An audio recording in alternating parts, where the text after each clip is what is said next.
my name is Alia and I'm here today to talk to you about two of Egypt's most infamous serial killers, Raya and Sakina.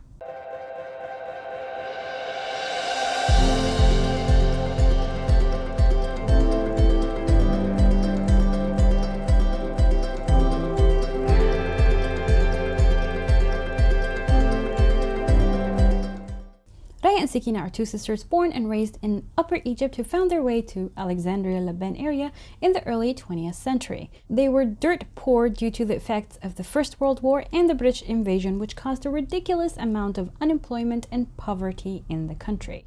In an attempt to make money, they opted for a life of crime. They would facilitate and run drug and alcohol dens that soon led them to become pimps and running brothels.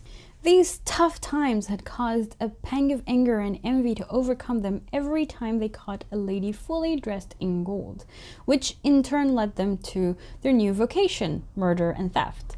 Along with their husbands Hassaballah and Abdel Al, they formed a criminal ring where they would lure such women, drug, murder, and rob their bodies, then bury them in the ground. Most of their victims happened to be close friends they'd made throughout their years in Alexandria, and others they'd latched onto by meeting them in Zanet al-Sittat market, a very famous market in Alexandria. Their crimes went on from December 1919 to November of 1920. That's a whole year of criminal activity. The only clue to something being off is the amount of missing women at that time that kept on increasing. But then in December 1920, officers started coming across mutilated bodies on the sides of streets or buried underground in areas dug up to connect water pipes. Soon, the missing people's cases were taken more seriously as they tried to match missing women to the bodies as well as figure out who they were last seen with or talking to. Once it was decided that the majority of those women had been in the company of one of the two sisters, they were taken in for questioning. But the biggest evidence to their criminal pastimes was the horrid smell wafting out from a couple of the 4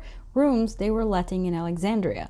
It was easy to convict them after digging into the floor and finding the rest of the buried bodies. After questioning, the women admitted to killing 17 victims, 14 of whom it was hard to even identify. In May of 1921, both sisters and their husbands were sentenced to death, making Raya and Sakina the first 2 women to ever get a death sentence in Egypt. As for why it took the police an entire year to take those missing cases seriously, you need to understand that due to the poverty and the British invasion, a lot of women at the time had run away from home in search for a better life elsewhere, making the police assume they were just your average runaways. Later on, there was a rumor that the 2 women were framed for those murders to stop the world from knowing their real activities. And that was to recruit Egyptian officers to help the British army. But that theory lost its credibility as their crimes had been very much real, and so were the bodies found beneath their rooms. It might be a weird topic to talk about, but these 2 sisters have played a major role in affecting Egyptian pop culture, which I admit might sound even more strange to an outsider. But the thing is, everyone in the country knows about them. How? Because much like Ted Bundy, their stories have made it onto the big screen. In fact, the first time I had ever heard of them was from a black and white movie on their story I'd watched as a child, starring the then famous Egyptian actor Anwar Wagdi, who played the cop that found and convicted the 2 sisters. There were many more adaptations of their story in movies, dramas, and even plays. I will only mention the 3 I did watch, and those were the black and white movie starring Anwar Wagdi, the TV show starring Abla Kamel and Sumayl Khashab, and the play starring Shadia and Suhair al-Babli. There's actually a very interesting contrast between all 3 adaptations. For example, the black and white movie portrayed it as just that, black and white. There's black, the evil women with their husbands kidnapping and murdering women for their gold, and white. They were caught by the hard-working policeman who was onto them from early on. The drama, on the other hand, had focused at first on setting the tone of their lives, all the hardships and cruelty they'd had to face before running away to Alexandria, and even there until they started their criminal lives. My favorite thing about the show was honestly the opening song. It was so nice and entertaining, and in my head it was more just talking about Alexandria rather than what the show's about.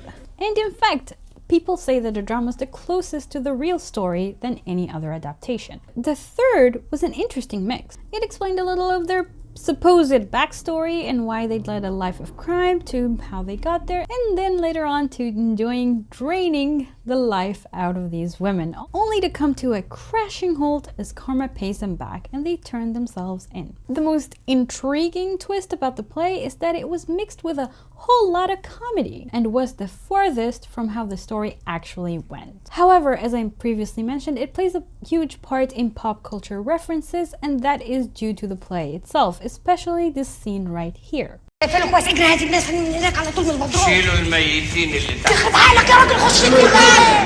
this scene, the police suspect the women of wrongdoing and are searching the house for a sign of misdeed, only for Hasaballah, Raya's husband, to loudly keep alerting them to remove the dead bodies from the basement. This is a reference Egyptians often use when telling someone to hide any evidence of whatever wrongdoing or secretive thing they're doing so that they don't get caught. Oh, and as of right now, the play is available on Netflix in both Egypt and the US if you'd like to give watching it a try. I don't know if it's available in other countries, however, but you can certainly give looking for it a shot. And that's it for today. If you like this video, please give it a thumbs up and let me know what you thought of it, as well as subscribe to my channel if you want to see more videos like this, and hit the bell button if you want to be apprised of everything going on the second the videos come out. And so that's it. أشوفكم بعدين. مع السلامة.